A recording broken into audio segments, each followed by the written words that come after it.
24th, we're here for our regular monthly meeting. We're going to stand for our invocation given by Glenn Davis. It says, "Pledge allegiance." Glenn. Father, thank you again for this day, and we thank you for this great nation we live in, Lord, especially for this city.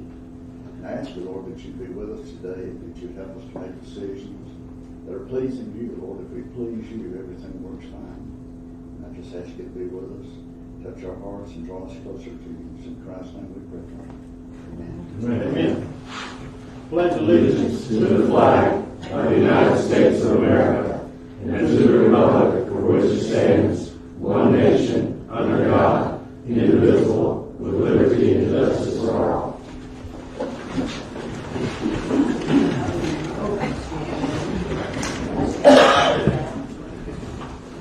Tam, would you call the roll, please? Mayor Kathy, Here. Mr. Pollock, Here. Mr. Smith, Here. Mr. Welly, Here. Mr. Wolf. Here. Thank you. All right, moving to our agenda. Number one is the consent agenda. Sue. Yep, I'm about to forget that. Somehow that wouldn't happen. Citizens' comments. Any citizens' comments? It's an agenda item. Please hold your comments to that time. If not, floor is open. No citizens' comments. All right. Moving on. Consent agenda, we have one set of minutes. Is there a motion to approve by consent? Unless there's corrections or additions. Make a motion to approve the consent agenda. By consent. Second. Have a motion and second. Any opposition? All right, let the record reflect that passes 5-0. Moving to our regular agenda. Employee of the month is number one. Good morning, sir. Council, thank you very much. Once again, I'd like to take this opportunity to recognize our hardworking staff, the staff that voted for an Employee of the Month this week, for the previous month. Mr. Glenn Davis is here to introduce the Employee of the Month for Utilities Department. Come up here. Garrett doesn't like attention. Well, he's fixing to get you. That's right. Stand up, everybody can see. I got to pick on Garrett a little bit. I came on board in October, and I told Mr. Doug after a few weeks, I said, Mr. Doug, you've got the right man in this place. Garrett is very attentive to his job. He's very attentive to the people. And this is the face of Mexico Beach. If every employee we had was as faithful and as loyal as he is, we'd be all right. But we're getting there. And we've got a good group. All the people here are very amicable to work together. We're a work in progress, but we're going to get there. Garrett, it's a pleasure. Thank you. Thank you, Glenn. I appreciate it. You get a full day off. That's after I'm gone.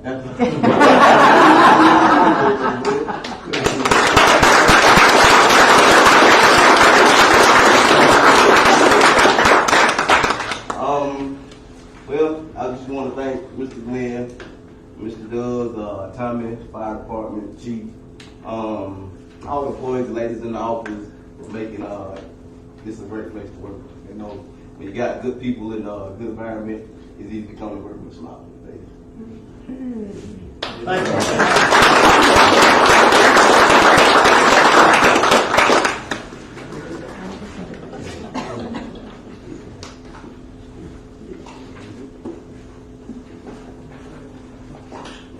Excellent choice. Okay. Number two, department reports. Yes, sir, this morning. So our department's reports, our first one up today is David Risen with Dewberry to go over some of the current projects and things that he's working through. Good morning. Good morning. Good morning. Doug wanted me to jump back in the rotation here and give you some updates. I'll start with the lift station bypass pumps. We finished up the design and sent the bid advertisement over to the city yesterday.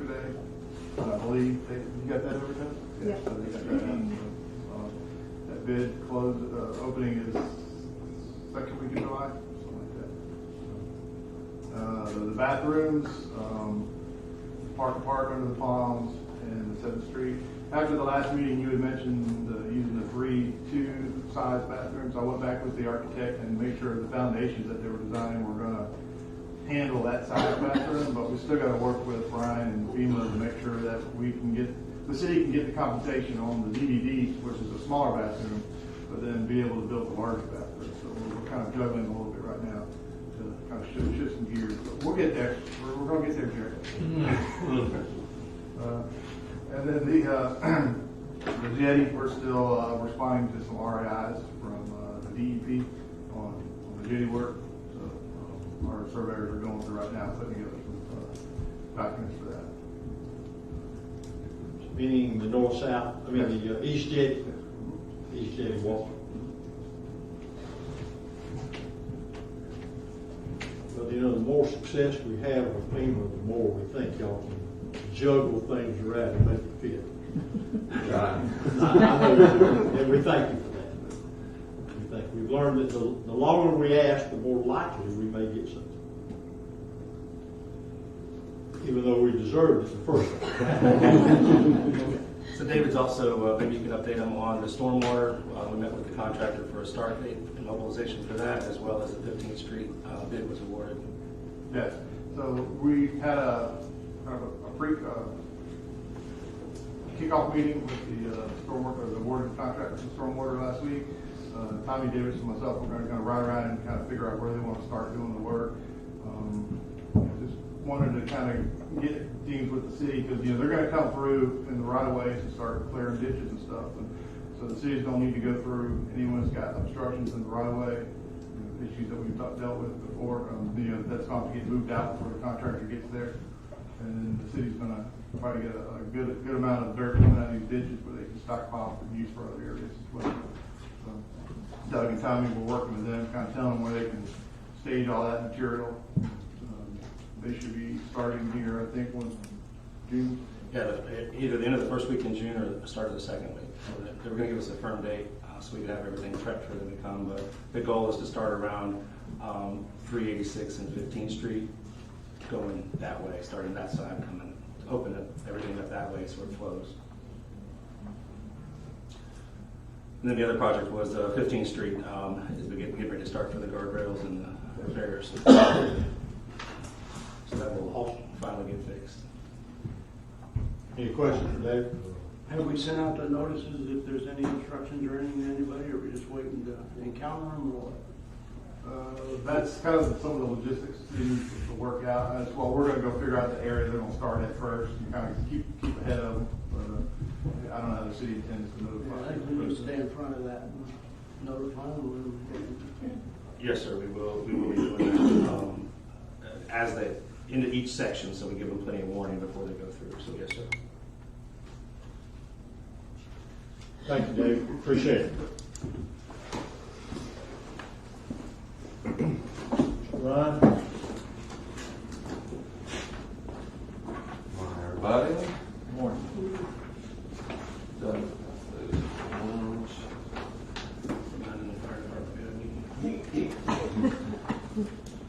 All right. So a couple things moving forward. I know Dave was just talking about the part of the stormwater project that we are moving forward with. The amendment request that's up there. We did get a request for information from FEMA on that, which in this case I think is a good sign because it means that they're doing a review actually on it, which is good. We got that taken care of. They had questions just about, I'm trying to remember what some of them were. There was one where they were just asking us to provide some analysis to back up the costs on it. There was one where they were just asking for some information that we had already provided, but they just didn't see it. So that kind of thing happens. But again, I think the good thing is, the takeaway is that they are actually doing their review on it now. So hopefully we'll see some movement here in the next 2 to 3 weeks, I think, on moving that forward. So that's good for sure. And I'll keep paying attention as they reach out and ask more questions if they have any more. think we got them covered on this last round of responses. We also got a recent obligation for CAT-Z funds. That's like our administrative funds to help manage all the grants and all of that. So that was just a positive. That happens as we get more projects obligated. We get 5% additional funds for administrative work. So we've had a couple recent projects obligated, so it pushed that total obligation dollar value up and got more 5% funds as well. We just got an approval for an extra $300,000 on the water system project, which that's the final payout on that. We've been just trying to work through with FDEM to make sure that we had all our ducks in a row on that. When they get to the last bit of a project, they're looking to pay it out. Normally it takes a little bit longer, so we finally got them squared away on that, and that payout should be in the city's pocket in about 2 to 3 weeks. And then I wanted to talk just a little bit with you guys about things we've been pushing on recently to get towards closeout. A lot of sort of our earlier projects, or even some of the more recent ones that we've just kind of whipped through and have everything squared away, we're moving those to closeout. And closeout is, I guess I would say, it's almost like a separate process for FEMA, just so you guys are aware. FEMA and the state kind of come together basically when we get a project to close out, and they work basically back through, make sure everything has got all its T's dotted or T's crossed and I's dotted. And you know, once they get through closeout, that means they're basically saying like, all right, you guys are good, we're done with it. We're not going to worry about that project anymore. So that's good. For several of the Michael projects, we're getting those into the closeout process, and they're going to be going through and doing their review. The other thing that just happened last week is that that FEMA has transitioned all our Hurricane Sally projects to the state to start moving the disaster overall to close out. So once you get all of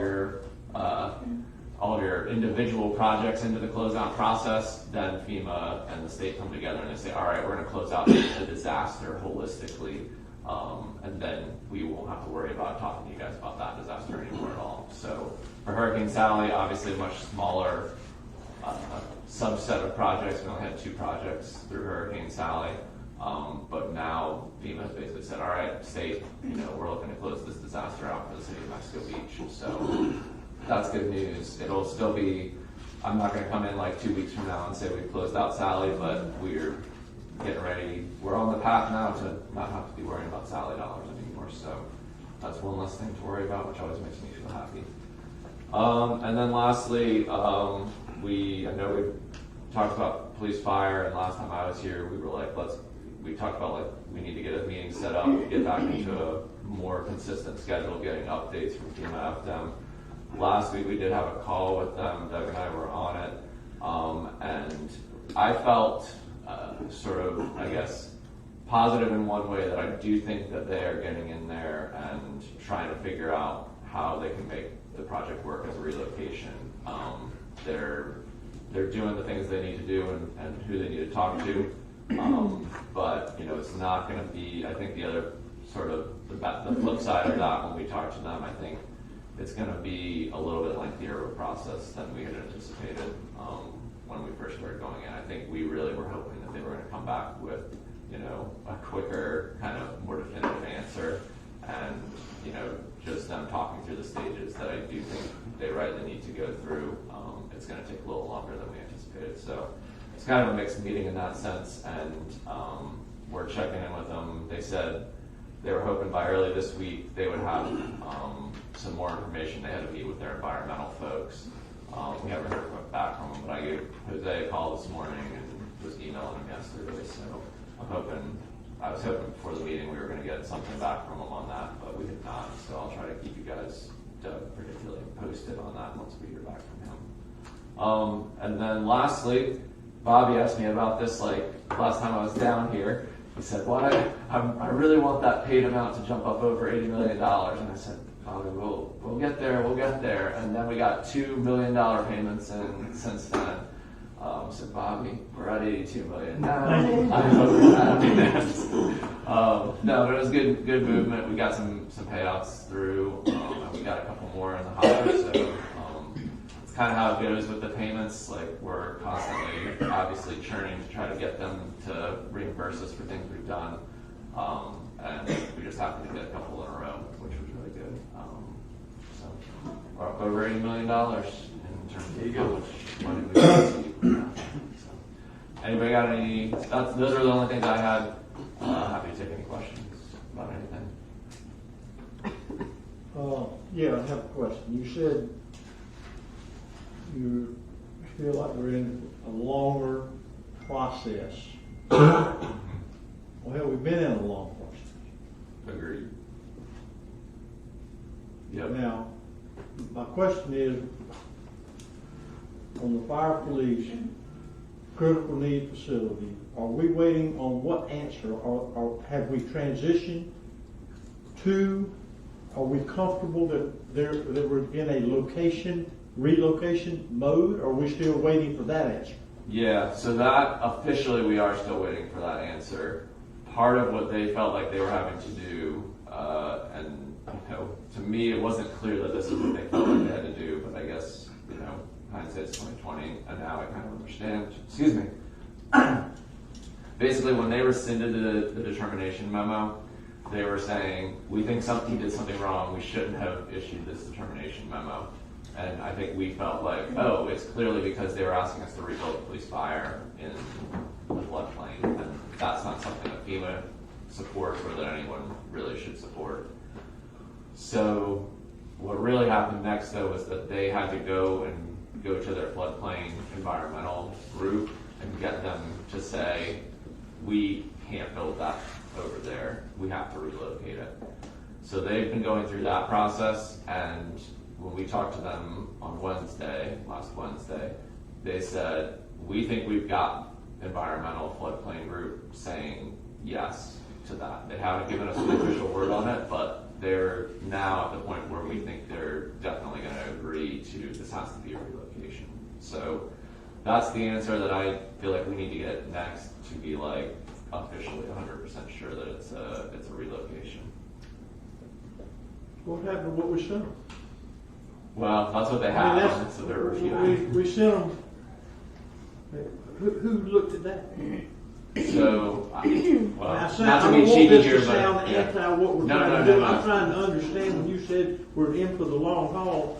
Yeah, and I don't mean to be cheeky about this answer towards FEMA, but when you say who looked at that, my answer would probably be no one, because I feel like they didn't. That was the whole reason that we felt like they should not have been trying to get us to rebuild at the existing station. So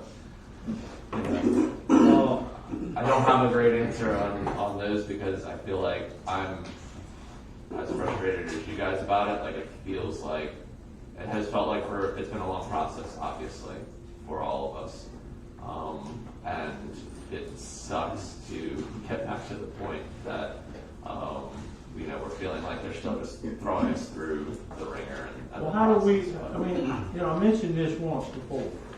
We'll mention it again. There are other people to talk to. Yeah.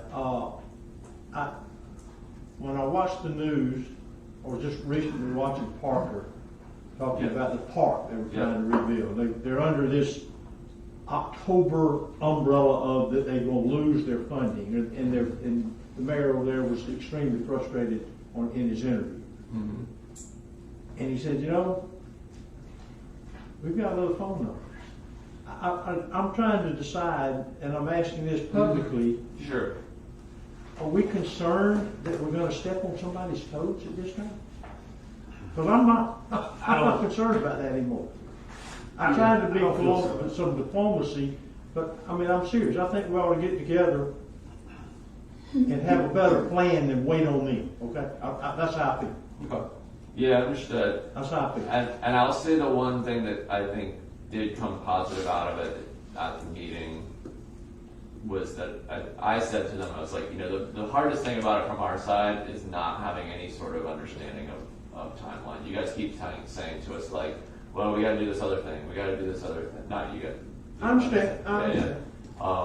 And I said, even if you are off by a week or something like that, like we would benefit a lot by knowing you know, it's gonna take 2 months, or is it gonna take 15 months, or whatever it is, because then at least we can have something we're gonna hold you guys to. And that's part of our problem, is that it just seems like no one's willing to give us a time frame on it. And so we don't know, we keep going a month or two down the road. So Oh, yeah, I'm that's for, neither I'm here for nor there. elevating. I'm for elevating. I'm just, I mean, this is, If I could add one thing, Mr. Mayor. They said this week they were supposed to get back with us after they spoke to Gary Glover, who was the one that was gonna decide on, and they'd have a better determination of a timeline, approximate timeline to get back to us. I think once they give us that, then we have a really good foot to escalate it. And say, look, we've been, since November, they said, okay, we'll have January 15th. And then January 15th came. I know and it all just- those time frames. That's why it bothered me when you said that about, well, we're in for the long haul. I'm thinking, oh, Lord, how long a haul can we be in for? Yeah, I hear you. I hear you. Okay, And I'm not well, trying we to know make- how to talk, we personally talked to the administrator. Yeah, we talked to Melissa, who's number 2. Not for the state, we were working. No, I'm talking about the people, I'm Oh, talking you're about, right. I'm talking about the Yeah, administrator. yeah, yeah. Okay. My fault.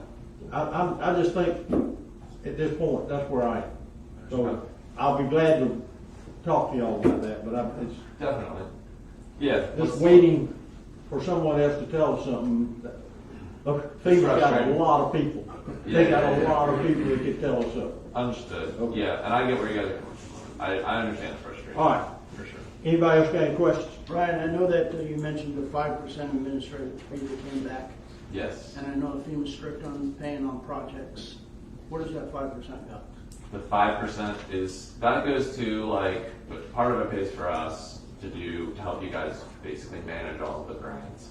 Are you asking, is that what you're asking? Like, how Does it what come we into the do? city and then we pay you? Yeah, exactly.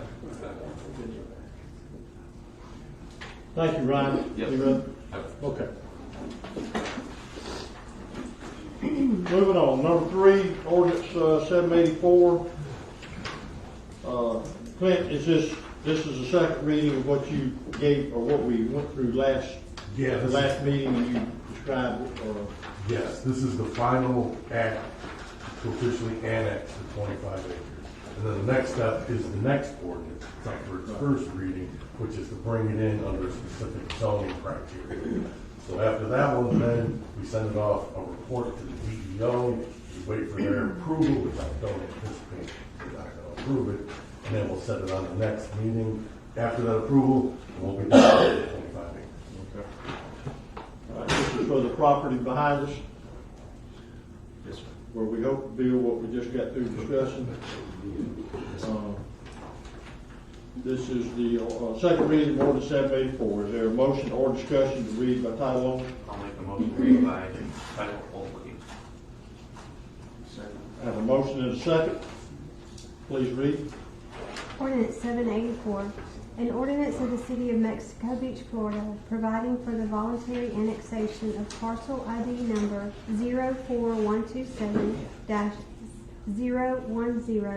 04127-010-000, providing a legal description of the lands to be annexed, more specifically described in this ordinance as petitioned by the property owner pursuant to section 171.044 Florida statutes, providing for the redefining of the city boundaries to include said lands, making certain findings, providing for severability, and providing for an effective date. Is there a motion to adopt? Make a motion to adopt ordinance. I can't even find it. 784. I have a motion and a second. Any questions? Comments? Call the roll, please. Mayor Kathy? Yes. Mr. Pollak? Yes. Mr. Smith? Yes. Mr. Willie? Yes. Mr. Wolf? Yes. All right, moving to number 4. This is amending the comp plan for the same 25 acres. This is a first reading. Do I have a motion or discussion concerning ordinance 785? Make a motion to read ordinance 785 by title only. I'll second. I have a motion and a second. Any comments? Read the motion. Ordinance 785. An ordinance of the City of Mexico Beach, Florida, amending the comprehensive plan future land use map of Mexico Beach, Florida by and through procedures required for large-scale map amendments pursuant to authority under Florida State Statute Section 163.3184, specifically changing parcel ID number 04127-010-000 from Bay County Future Land Use AG-2 Agricultural Timberland to the City of Mexico Beach Future Land Use Public Institutional, providing for the amendment of the zoning map of the City of Mexico Beach and providing for repeal of any conflicting ordinances, providing for severability and providing for an effective date. Thank you. And like I said, now that report gets sent off to DEO. We wait for their approval. All right. Moving on, number 5 is the annexation of the 80 acres. It's on the Highway 386 on the east end of town, and What we're doing here, Mayor, is basically starting the process, just like we did with the 25 acres. You guys have to vote to approve to give Doug the ability to make application to annex. all right, so all we're doing here is not only the discussion of the, if there is any of the acres, but we're simply approving Doug to move forward, start the process. Correct. First of all, is there any questions, any comments on the 80 acres? Everybody know where we're talking? Okay. This hopefully will give us some standing with FEMA, the Corps, and everyone else about a place to, for floodplain retention. All right, so if there's no questions, then Chair will entertain a motion directing our city administrator to start the application process. So, Second. We have a motion and a second. Any discussion? Any opposition to that? All right. Let the record reflect that council unanimously approved moving forward with the application process for annexation. thank you, Mayor. Yes, sir. Okay.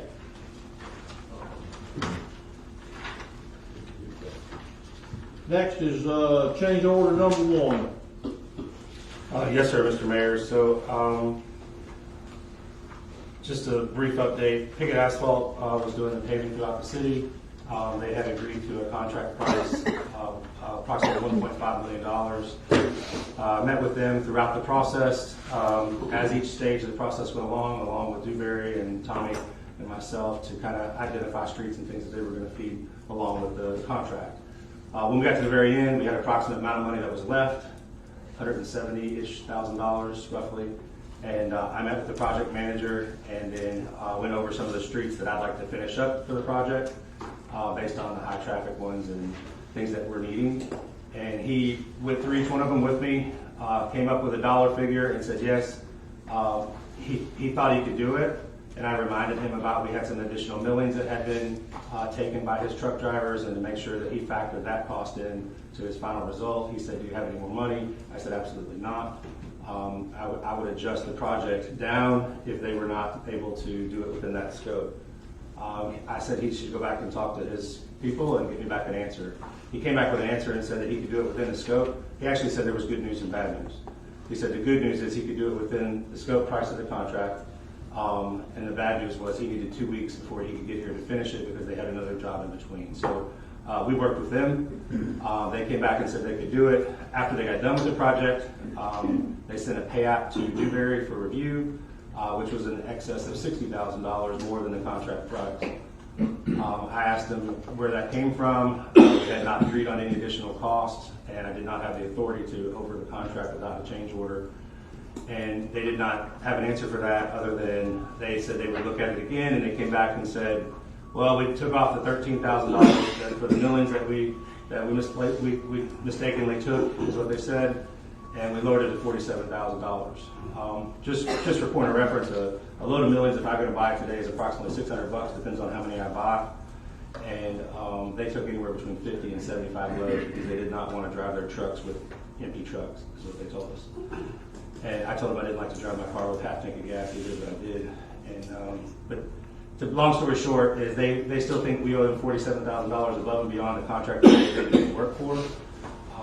I spoke with legal counsel Clint, and he suggested that we pay the full contract price that we have. We have done that. We've turned all that stuff in for FEMA for reimbursement, and then they still think that we owe them this additional money. So they've asked for a change order after the fact. I'm bringing it to you, and I don't recommend approval.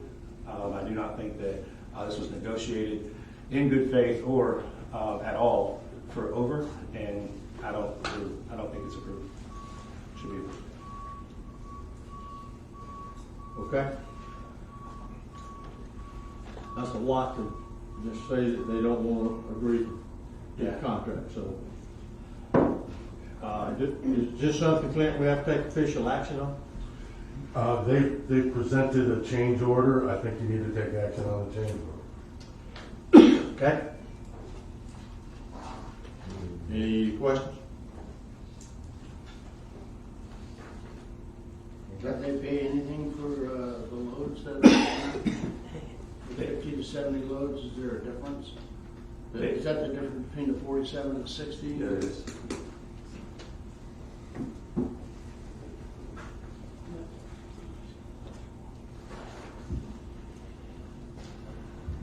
My personal opinion is, I mean, in anything to do a change order, I've worked with change orders many a times. I mean, that's something that has to be presented to the customer, approved, then done. Obviously, we will go through that procedure in this case.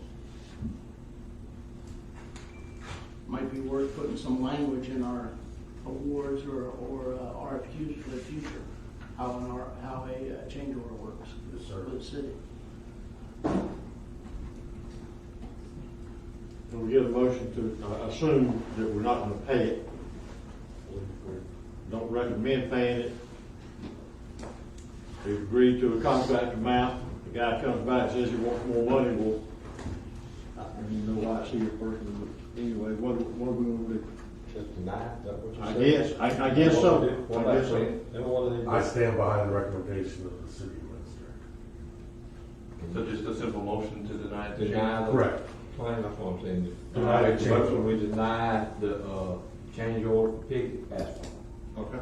So, Have a motion second. Any further discussion? Call the roll, please. Mayor Kathy? Yes. Mr. Pollock? yes. Mr. Smith? Yes. Mr. Welly? Yes. Mr. Wolf? Yes. Okay. Moving on. Number 7, City Administrator Floodplain Management Services.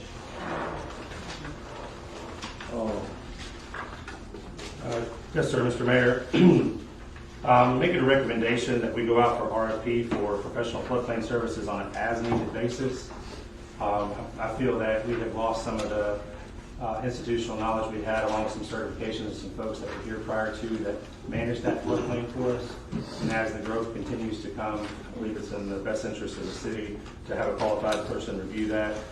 Dewberry has the folks, but they're out of town. They feel stronger that it should be somebody here local, as knows our territory. So I make a motion, I'm recommending that we go out for RFP, Okay. Brief background from me after the last meeting, those 2 plat reviews. I just didn't realize how weak we were in floodplain management. And we can't move forward. We should not move forward with development in the floodplain until we have professional people on staff to review and to make recommendations. That's we put our city in jeopardy when it comes to flood insurance if we don't document what's going on in the floodplain. So I think this needs to be, and I wanted to say that it's my opinion after looking at what's happening in our town, that any development prior to getting somebody on board, that we need to delay that. We just simply do not have qualified people to do floodplain review. We simply don't have it. And I know some of these developers get where, hey, we got Frank waiting and this waiting and that waiting. Well, you know, I think we're just gonna have to say, we're just gonna have to slow down. We're just gonna have to wait, let us get people in, let the P&Z board have people that can answer their questions. Let us have people that can come here and answer our questions, because all the development in the floodplain is critical, especially at the size of what we just looked at a month ago. So I think that it's best not only to do this, but to tell Doug to look, if you get reviews or you get requests for plat reviews or whatever it does, and it's development in the floodplain, I think if you follow this process through, by August, we will have an opportunity to have someone on board. I don't see that as anything but just a minor delay, in my opinion. It could be a little bit sooner. The proposals will be back to the council for selection on June 28th, so we can negotiate it. Yeah, well, I'm saying August at the latest. August at the latest. So, on the table today is approval for floodplain management RFP. I think it's a top priority, and I'd make a motion to approve the RFP. Okay? Second. We have a motion and a second. Any questions? Call the roll, please. Mayor Kathy? Yes. Mr. Pollak? Yes. Mr. Smith? Yes. Mr. Welly? Yes. Mr. Wolf? We'll get that out immediately, sir. All right, we need to follow the guidelines that's set up in the RFP in terms of time schedule. Yes, sir. Okay, thank you. All right, moving on, number 8. Number 8, sir, is a discussion related to the contract post office that we have in Mexico Beach.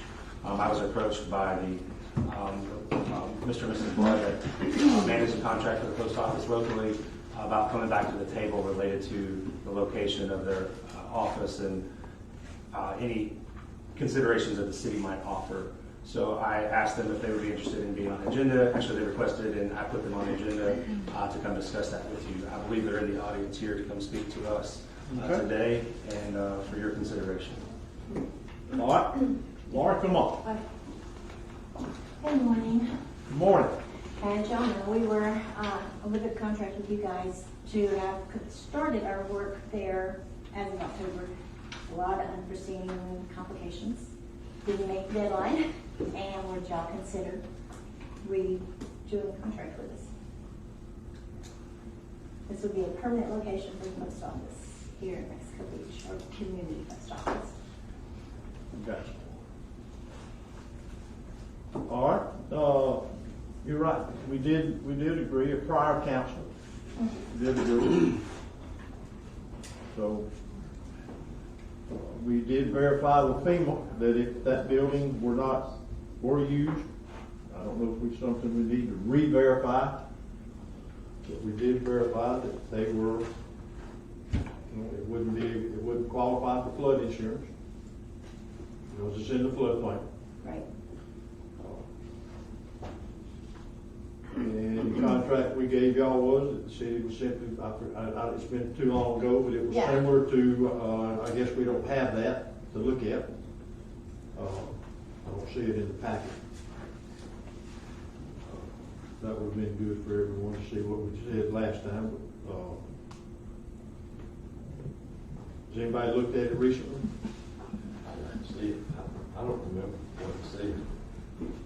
I read through the notes and the minutes for that meeting where you guys were agreeing that they would build out that building. I don't have that with me, I apologize. I didn't know if there was a new idea coming forward, what she was going to present, but. No, we presented a contract to them. Yes. We presented an actual contract. And they were going to bid it out, and I don't show that it was never executed. The contract wasn't executed. Anything in our records that shows that it was executed. So it would have to be renegotiated or something of that nature. But they would take over the building and a portion of the building, build it out on their own, and pay rent back to the city. So. discussion about the old fire station.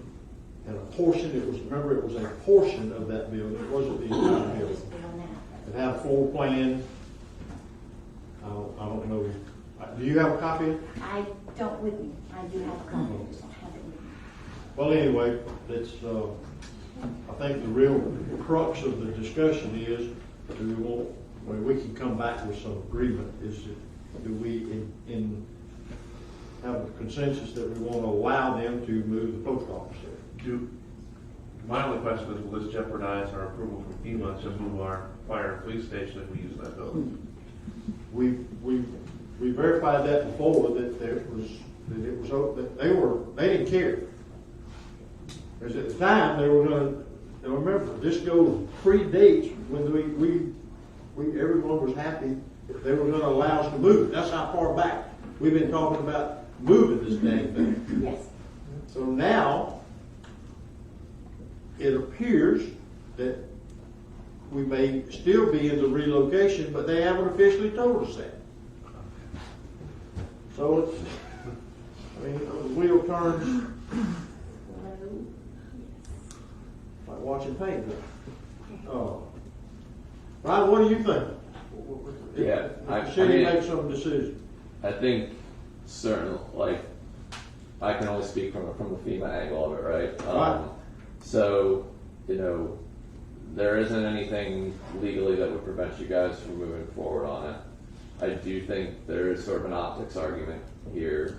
That is, we've been pushing really hard to say, like, we shouldn't build this police fire facility back at this location. So to build something else there while we're still in the midst of discussions with FEMA on it is probably not the best look for us as a city. I can say that, but yeah, I mean, I'm not here to comment on the politics of it or anything like that. I can just tell you that piece of it, that, you know, technically, from a legal standpoint, there wouldn't be anything wrong, but I don't know that would be something that, like, FEMA would probably be looking at us with a pretty long eye to decide if we went forward with it.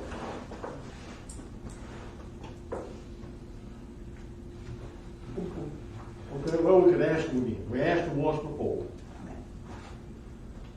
All right. We could, I mean, if the council wants to ask them, we did that before, and they said, look, remember, the mindset was that we were going to move. Since that time, which has been, what, a year? A year. They have now said, you know, we got into the, well, no, you need to put it back there. Yep. So if anybody wants to ask them, we can take that on as a project to say, hey, we need a community post office area. What happens to the building? I mean, if we choose to allow someone to fix it up as it is, are we jeopardizing anything? Or we cannot ask them and just keep playing until we get some kind of approval, whatever. I hate to use that word. I don't know where that may come. I don't think we need to jeopardize what we got pushing forward for the post office when you just got to, and Ryan got to explain it. We got enough holdups. We just throw a flag to what we're going to do or jeopardize us moving without police fire station. For me, I wouldn't.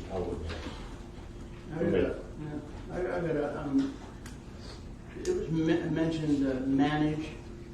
It's actually owned, isn't it? What now? You actually own the post office business, is that? We have a contract, yes. Okay. So you don't manage it, you actually own it. The contract is. Okay. So the cost to rebuild, would that be something that you expect the city to pick up? No, from everything that I've been told from citizens down here, it's actually going to be donations that actually rebuild this. Is there a fund or something that started there? Not yet, we're taking one step at a time. We've actually tried to raise a lot of funding because we don't know where we stand and with all the things that came up. Ryan, if we get some FEMA, where it makes it where we can build here. Yeah, the new site. Increase amount. And then if we allow somebody to use that building, can they take that back, or is that final? You know what I'm saying? You mean, If they approve, say, $2 more million, right, to go to the new location? right, Yeah. and then we allow them to build a post office, Yeah. can they? Once they've approved it as a relocation, that's really when we know for sure that they're not going to be worried about the existing site as much.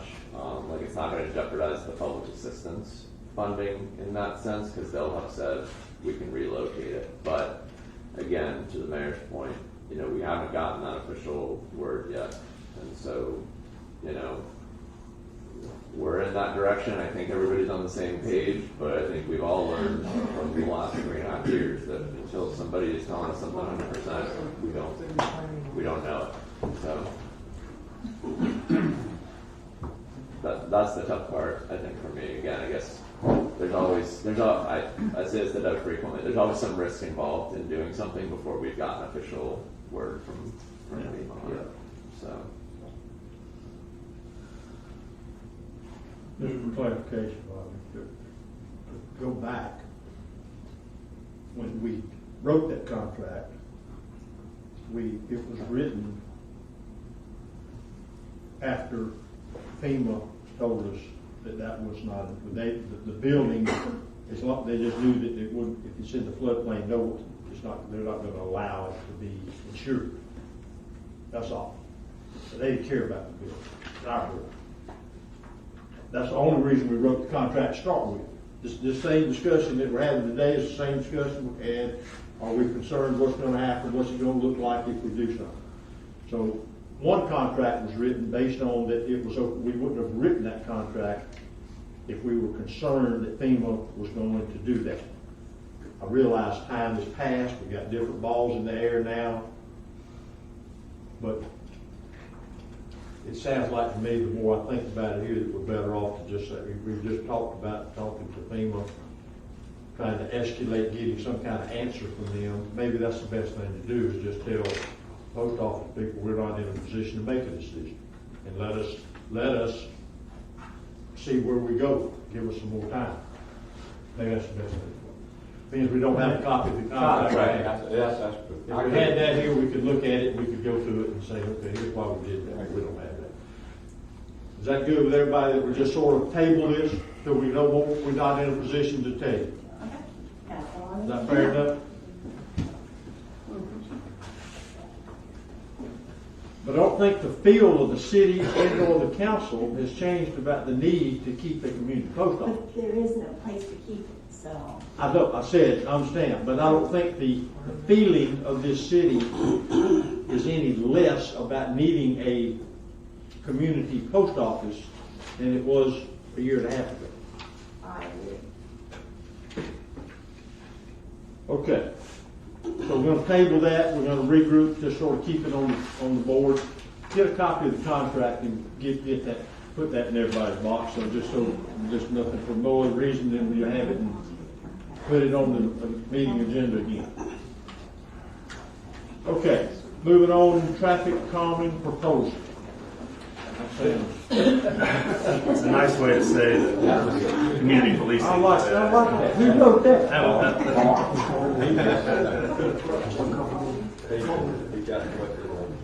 So I do have We might have to ask our attorney about that. Traffic calming proposal. It's a sheriff favorite word.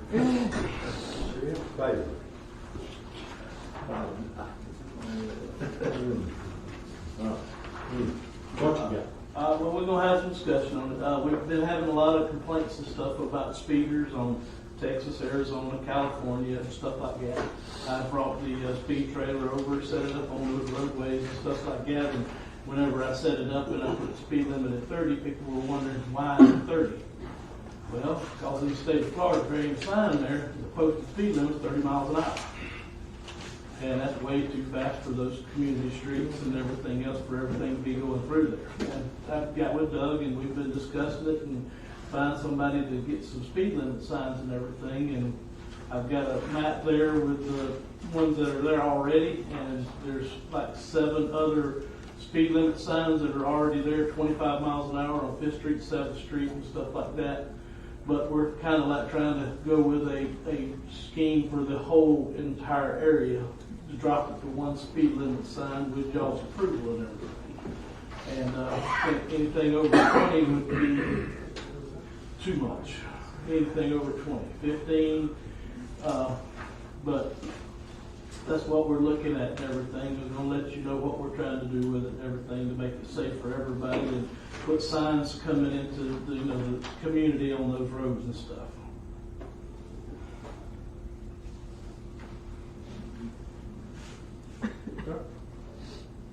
So we've got a quote on the signs for about $25 a piece. Our staff already has the poles and everything else to install them ourselves. So it's a minimal cost, but we just would like to have the direction of the council for a consistent speed limit across the city. So it's like 5th and 7th currently are 25 miles an hour. People might go on one street and say they don't know what speed limit they're on because they get confused from 20 or 25. So if we blanket that entire area at 20 miles an hour, I think it'd be easier for everyone to understand. Or 25, whatever the discretion of you guys. Well, if it says 20, they ain't gonna do 25. Right. See some folks out here that live in that area. What is there a sort of I think it lower needs to speed be- limit better? It needs to be blanketed at 20 or 25 because no matter what you post, they're gonna go 5 to 10 miles over it. So make it 20. And whatever you make it, I don't think they should be allowed. I know on the interstate people do, they can go 10 miles over and think they're safe. But you're dealing in a community with children and golf carts and everything else, and construction along the streets and that. I do believe that 20 would be, I think the sign should be the same everywhere, but I do not think you should give them anything above, and post it. You know, let the community, let whoever has to do that, put it out, that this is what the speed limit is going to be, and we're not allowing 5 over, we're not allowing 10 over. The speed limit is 20. Why do it if you're not going to do it properly? We have people that make good judgments, and we feel like they'll, at least whatever we say it is, that it'll be taken care of, whatever that is. All right, so we need approval, more of a consensus approval that we're okay with 20 miles an hour. That's the recommended. That's the recommended and you see the map. I mean, I personally hadn't had any issue. I hadn't had anybody tell me we got a lot of speeders there. But that doesn't mean. I'm living on 7th Street. Yeah. That's what I mean. That's why I can see some of you that live in that area. That's why I asked you. I mean, Yes, sir. Get a lot of cut through traffic these days. And it's not just 7th. It's I agree. we're good with 20. I live in that area, and I think we need to be 20. I agree 100%. I'm glad that y'all bought the clothes. Sounds good, We Lee. slowed down. I'm 20 miles an hour everywhere. Thank you. All right. So then the consensus is 20. the 20 miles an hour. I have Now, another how- question. We got yes. And Your name, please. I'm sorry, Sue Hogan from 7th Street. Okay.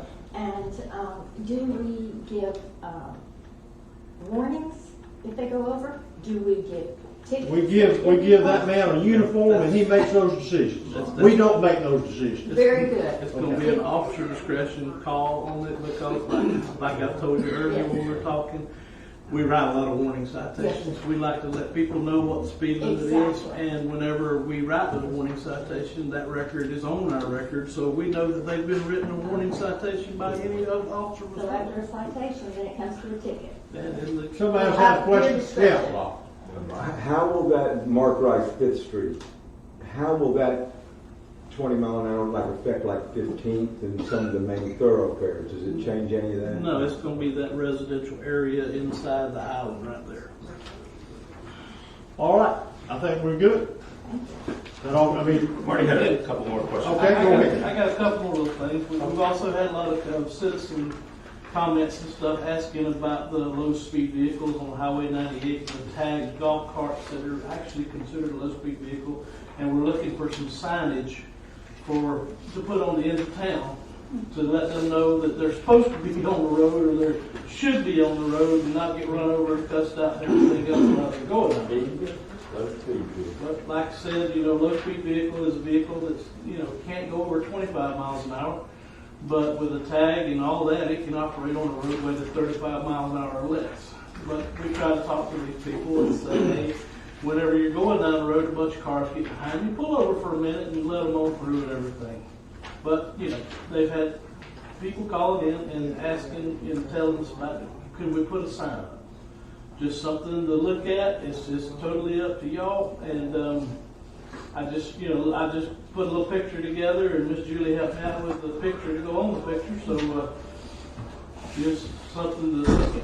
We're recommending on the ends of 386 and 98, the other 98. People, when they enter our town, they realize that golf carts are allowed to be on the streets. We've had several people try to get run off the road on their golf carts, and it's just a little bit of awareness. Especially if you ride on 98. So we get a lot more of them around. Yes, sir. Okay. My name is Will Jones. I'm actually talking to Mr. Doug about a golf cart rental business down there. I've actually got my license submitted. So all mine are street legal, LSV's inspected. So, this kind of pertains to me a little bit. Isn't that Okay, a Will. state ordinance?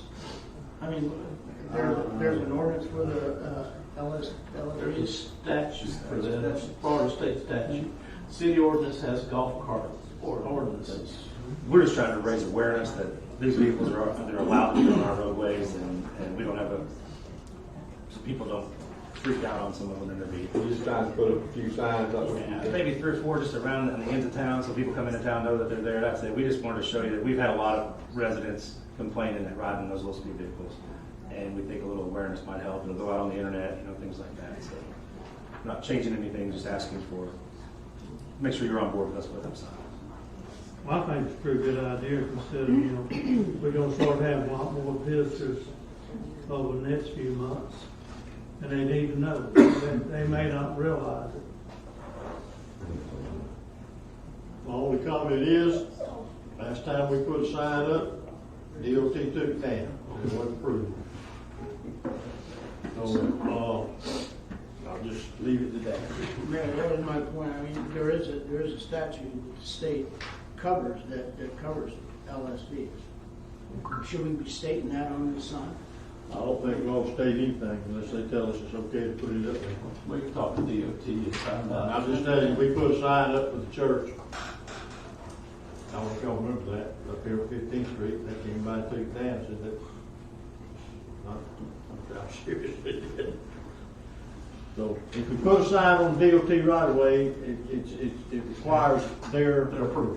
That's right. And that's all. I'm not saying they have to come do it, but. Well, we can work through that process too. Well, I just been saying that's my only. We get that, let's put it up. Okay. I don't think we need to put it up. I'm good. Is everybody good? Well, we need to get approval. Well, I'm sure he will. Another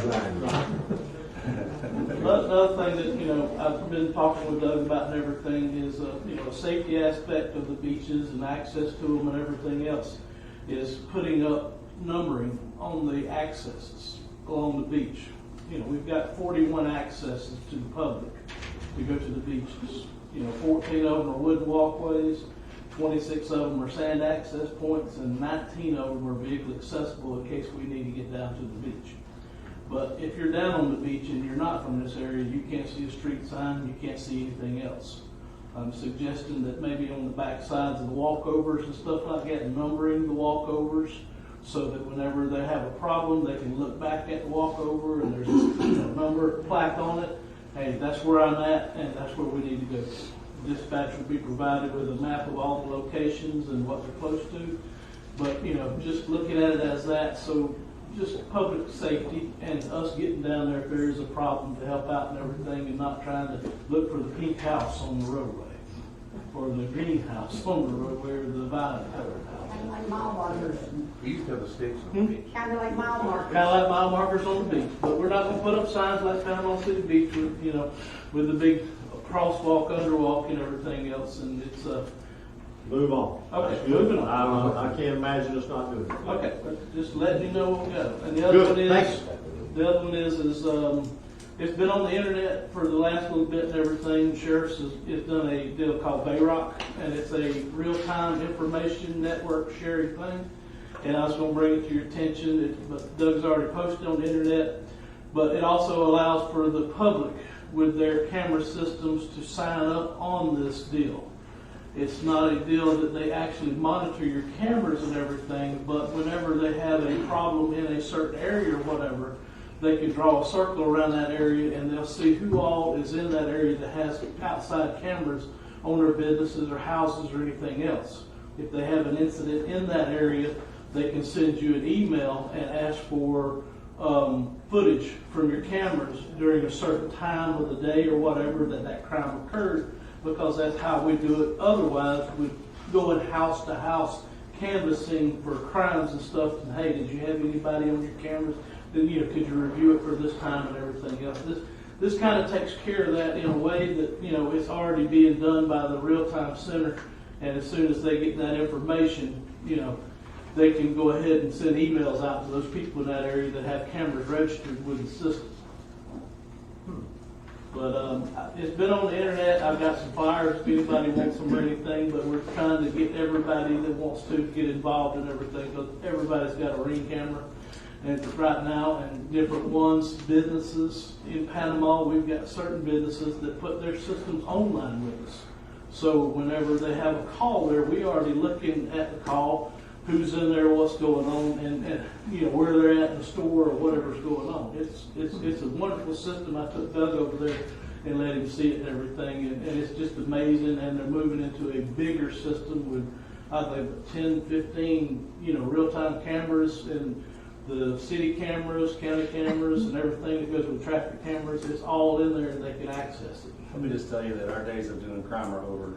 Big Brother is really watching. That's great, yeah. I don't know how you distribute that, but.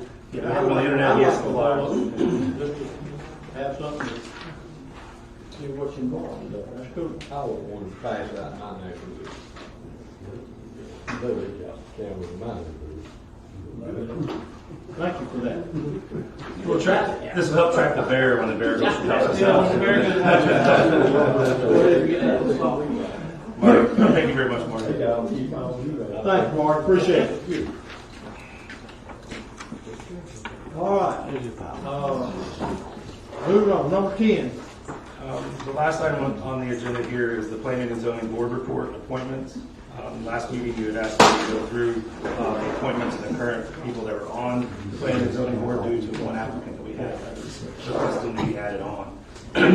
I did that during the last time period and brought back applications for your review. I see Miss Lindsay is standing here. Come on up and we'll just open the floor here and see what you have to say for us. Thank you. My name is Lorene Wilson, and I am the chairperson of Planning and Zoning.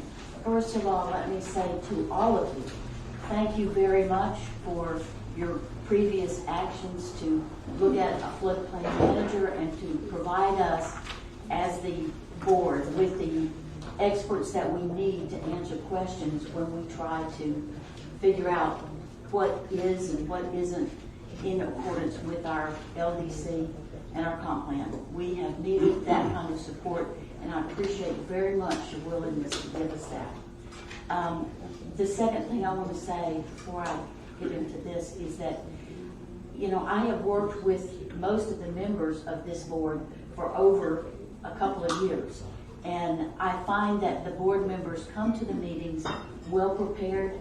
They study the information we have before us, and they try to make the best decision they can. And they are always ready to to look into and delve into the situation and make sure that we're all going by the same set of rules and that we're all following what's in the LDC and the comp plan. That being said, one of the members of the board could not be here today, and she asked that I come here and read her statement. That would be Miss Jennifer Ward, excuse me. So that's what I'm going to read right now. When I applied for the alternate position in June of 2021, it was to become involved in a community that I've loved my entire life. From my first visit here at 6 weeks old and yearly family vacations, to my father living here for almost 30 years, putting my life back together here after my first husband's death, watching as Hurricane Michael destroyed our beautiful area, my current husband and I spending time helping to clean up and subsequently moving back home in late 2019. I want to help preserve the integrity of this community. We cannot stop progress. We can, however, guide how it affects our community. This was my purpose for wanting to be involved. I was in the hospitality industry for over 9 years. As the director of sales for hotels, I was actively involved with the TDC and Greater Fort Walton Beach Chamber of Commerce. In 2010, I was able to follow a dream of becoming a licensed hair and makeup artist, where I worked primarily with brides from across the country. This side hustle led me to open 2 brick and mortar locations and have at one time almost 40 freelance artists that worked across the Southeast, providing hair and makeup services to brides, magazine, digital media and television production work, to include being used for multiple HGTV episodes. In 2018, I fought breast cancer and overcame it. This sudden life change is part of what drove my husband and I to move back home. We closed on our property in 2020. While I may not have a construction or environmental engineering degree, I'm capable of listening, discerning, and offering a balanced opinion. It is why I feel that I'm a valuable asset to this advisory board. Again, that is from Ms. Jennifer Ward. So, again, I want to thank you for the support that you've shown us. Thank you.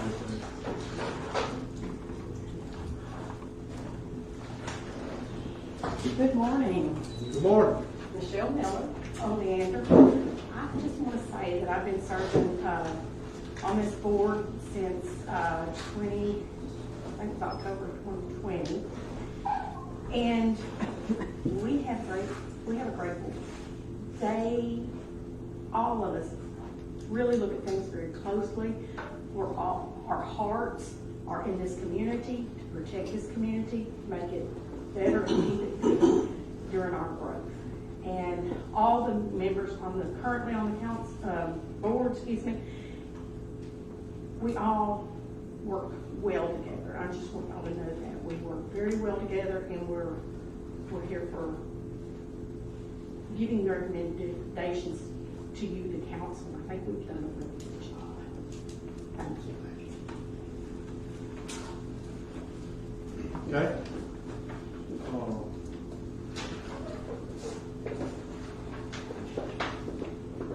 I think we've all been in a situation where if you're being looked at and you look uncomfortable, you know what that looks like, and what that feels like. That's sort of how I feel.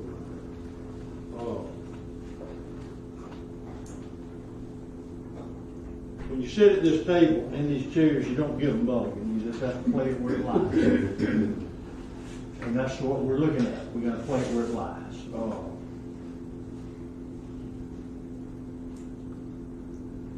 I'm not sure, in retrospect, how we got to where we are with the planning and zoning board. And for me, I wish we had a do-over, but we don't. And I think that we as a city probably could have looked at this thing a little differently and maybe done a little different than the way it was done. And I think we grew some feelings. And I think if I were on the other side of the table, I'd probably feel the same way that some of those that I've talked to about feel. So for me, I'll start by just saying I would like to replace the members on the planning and zoning board with the members that are sitting on the planning and zoning board. I have watched their meetings. I've spoken to some of them. I've known some of them for a long time. And I think they're doing, in some cases, the best they can do with the information that they're given. And I think that we sort of need to keep our own side of the table and bring some things to the table, and we're going to do that. And I appreciate the advisory board is just, it's different than sitting here, but it's really thankless. You're advising people that you may not like, you may think them, you may not, just for a multitude of reasons. But if your heart's in the right place, and I honestly believe, watching them operate, that their heart's in the right place. They want to do the right thing. They're concerned about where they live. So I'm going to stand by keeping who we have. They all reapplied. I think we need to put them in positions so that they understand when they serve and what their terms are and what their posts are. The alternates, we can discuss it later. But for me, that's where I stand, and sort of, if I look uncomfortable,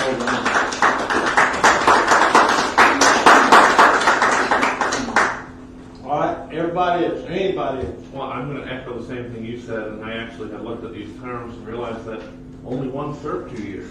Their terms aren't up. I don't know how we got there either, and I would second the motion if that's what you were doing to appoint the same. No, I'm not making a motion. I'm making a personal comment as a member of this council about. I think we can take it. So, anybody else? Well, I feel like a lot of the blame comes back to the city. I understand some people on the board have not been sworn in. I think they need to be. I agree. We need to get it back in order by getting in order to see what term they serve, what time is left, and then go from there. If somebody's term runs out, they can reapply, or they can be replaced. So, two things. I want to make sure people are sworn in right. So everybody that serves the city ought to be sworn in before there's something like that. And that time is recognized to them and to us. So that's my feeling. I'll start by saying that I support what the mayor and Mr. Wells said there. I'm okay with keeping the board the way it is. I do like structure like anybody else. And I think that we need to look at the terms. We need to sit down the individuals. If they question what we read and what they think, there's a problem. So there's 5 people we need to have face to face with and say, what is your term? What do you believe your term is? And get that spelled out. And what procedure do we use to put people in place? The same as I got sworn in, I believe you should be sworn in as a board.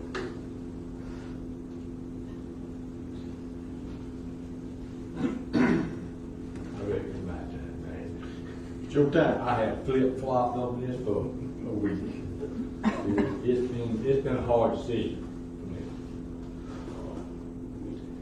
But I want to keep what we got. I think the ladies and the men really do a job. I'm thankful, or they like me. They really put a lot into the P&Z board. And I blame us being the city of not knowing, especially me, because when their term's up, who's on this board, who's off. I mean, I really didn't know till this week, I bet. But I want to keep the ladies and the men. I think they do a wonderful job, and that when we find out or when it comes up, or we get a piece of paper saying, like I think we got it right here in front of us now, that their term's up such and such, and then these people, somebody else wants to apply for the job, we go for it. I think right now we need to keep what we got and just move out of this, what we do. They do a good job. I don't do a job. I don't know nothing about it. Yeah, just get somebody like the mayor on the job. Can you take that out? No. He knows LD. I'm uncomfortable enough at times. Thank you, though. Yeah, Mark, hang on just a minute. We're gonna stay where we are right now. Okay, we got one alternate open, so we can look at what application we have to fill that alternate. We don't have to do it today, but we can do that right. Well, we should do it today. Let's seat the board alternates, everybody. I mean, it's on the agenda. I see 5 current members. Who is a standing alternate now? Matthew Saunders. He did it. Oh, it says current board member, it doesn't say alternate. Yeah. I'm sorry, what's up this sheet right here, sir? I'll be behind you. Look, next time we got it. Don't you see that paper? I got. I'm still going. Y'all bear with me.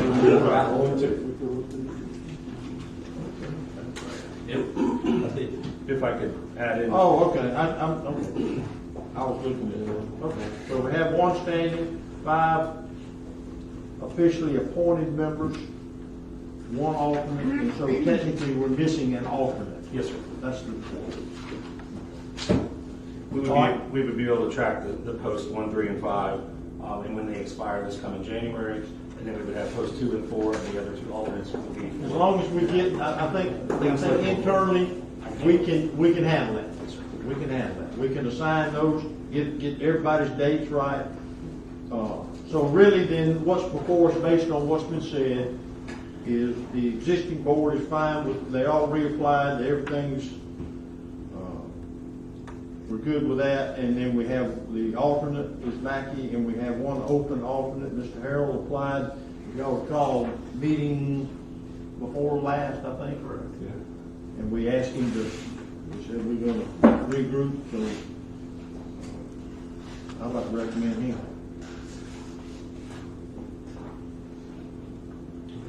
He would have been here, he would have already been on there if we hadn't fumbled. That's the way I look at it. Are we going to do it as a whole motion, or do you want to? No, I don't think we need to do anything. I think the consensus is that the board members that are there. I don't see any reason to sit here and make some kind of formal. All they need to do is be reassigned the right time, the right post, and that's it. Just need to figure out when their term expires. But I mean, we can do that.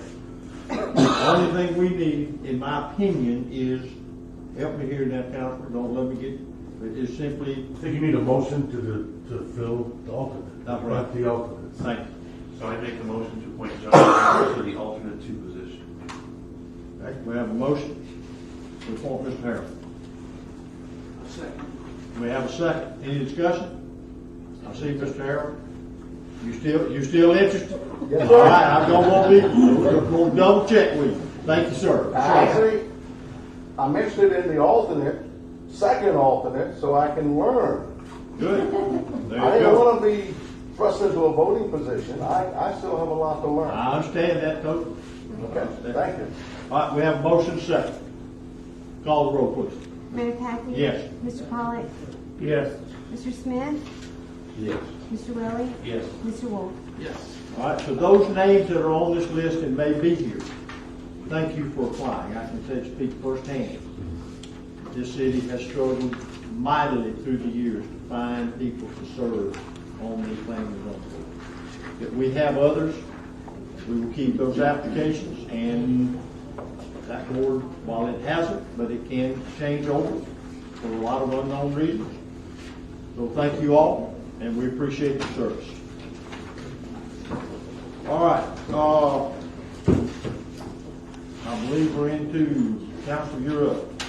Yes, Mayor. I know that at the last meeting I told you that I'd be calling each of you individually to discuss the GEA, the potential litigation situation. In the meantime, the reason why I didn't is because at the suggestion of Doug, we are taking one last avenue to try and get some clarification on these emergency mutual aid agreements from the state. So we sent in, asked to get some advice from the Florida Division of Emergency Management. We expect to hear from them soon.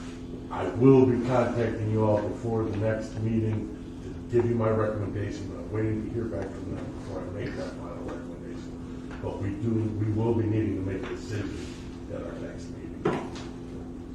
And that's where we're at. That's why I didn't call you, like I said. Is that all you have? That's all I have. I'm on the Jacksonville, that one. Jackson, J.E.A. Okay. All right, Doug. Thank you very much, Mr. Mayor. Just a few announcements quickly. City Hall, we closed on May 30th for observance of Memorial Day. Regular trash service will continue on May 30th. The trash will continue to get picked up that day on a regular schedule, so there'll be no need to call or change or ask any questions. We'll update the internet so that they're aware of that. It is on the utility bill as well, but just so everybody knows, trash service will be normal service on Memorial Day, May 30th. The farmers market is scheduled for this Saturday, the 28th, from 8 to 12 at Parker Park. We're working to have more vendors, some more vegetable vendors and things of that nature, trying to have some more of those folks to keep it going and keep everybody happy in the neighborhoods. And thank you guys for everybody that attended the last, we had a party at the Parker Park where we had a band that played and a couple food trucks, and it went very well. It was well received. 100 to 150 people came out and enjoyed it, and other than a grilled cheese sandwich being a lot of money, I think it was pretty good. But it was a very nice turnout, and we're looking to try to do another one if we can get it for the same price or close in the month of June. So I'll get some more information on that. I hope so. I was there and I really enjoyed it. Anybody was there probably enjoyed it. What we have to pay for? Zero. That's what I'm saying. I thought the band. They donated their time. I don't know if they do that every time, but they did this time. I will reach out. I did speak to another gentleman last night that's interested. I hope to get it going. That's my plan. So I reached out about food trucks and I'm working on some entertainment for a possible day of Thursday, June 19th. But more information will follow. Chief, do you check the calendar of other events and any other groups that are doing events? I did. I reached out to the criminal to CDC related to this last one and going forward. And she thought it might be nice to have something to lead up until they have their music in the park in September. And I'll have to verify that date. I was trying to get a little information before I got it out there. But yes, sir. It's after the Golly Walker. Is that all you have? Yes, unless you have any questions for me. I know we didn't do the project list this time because we had some staff reports, but if there's any questions on current projects or not, let me know. If not, that's all I have. Questions? Purdue? I do for one. The storm water in our sewer that we're supposed to put in seals. Yes, sir. With our fine paving establishment that we have, they lower than the road and just more water. Can you give me a date that we're going to start in the artillery? They come in soon, or they evaluate and come in? I like a date. I have Lynn here that might help me out, but I'll start the conversation. They were here sizing them. They brought some samples and made sure that, because they're all some panels are different size, so they can get their order together. They're probably going to order approximately 450 or so, which gives them some extras. To replace those seals. They showed us how they worked and how they'd be installed. So they're waiting on those to be delivered. They're going to be delivered here. So you don't know a time, man. You just I don't have it. They're waiting on delivery. So waiting on delivery. Trying to beat the major rainstorms. That's my goal. We had spoken about questions that I don't have a time for it. I mean, yeah, that's me. That's right. Is that all good? That's all I have for that. Quite any more questions? I wish I had a better answer for you, sir. Yeah. All right. You got anything? Dave, you good? I'm good. Rich, how about you? You good? You got anything? I'm weak, Jerry. Me too. Whoa. This is scary. Not good. Me too. Everybody knows about the boat ramp, and how I feel about it, how the city feels about it, and we're really coming a long way. And I went down today, and they cleaned it up and they got another, but we're still a long way to go. Not that long, maybe we'll be through. I'm parking. When you come into the boat ramp on the right-hand side, I've checked Sam from Debbie, see how much money we had in our boat ramp fund. She said we had $9,000. I checked on just getting some crusher run to put over the top of that sandy place, and Andrew finished up on these 3 acres in the back.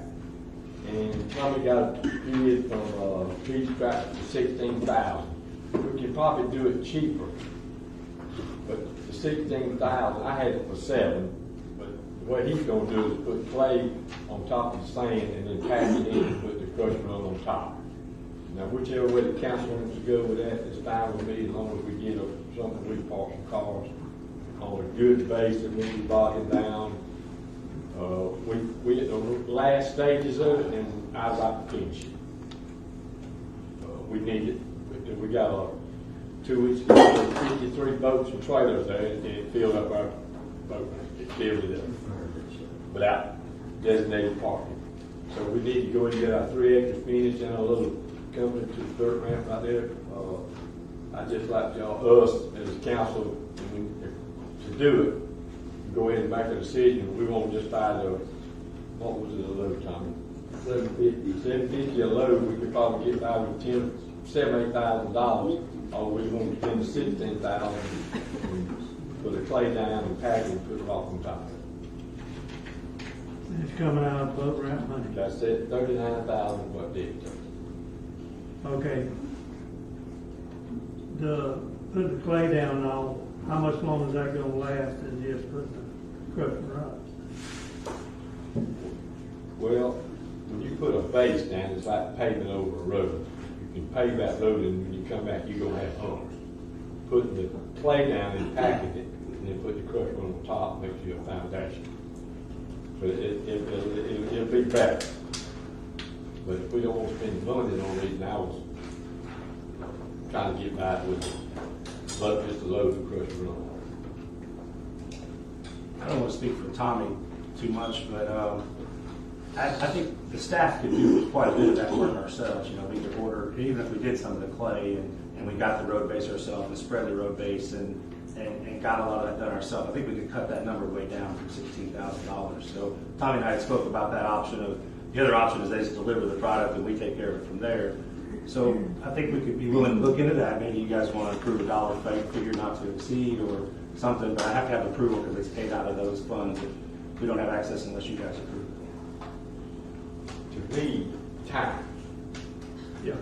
I mean, we can sit in, and Tommy's been doing a good job, but I think what I talked to him this morning, that Tommy said, I ain't throwing you under the bus now, that we can get the man, Jason to come before next week or a week or so. So, but if he can't just haul the clay in there and let us do it, I know that'd be cheaper, but in fact, that'll work for me.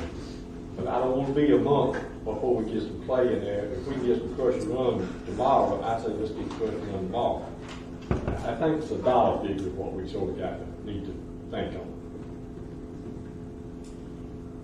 Well, you do a lot of work over there. I value your opinion very much about that. I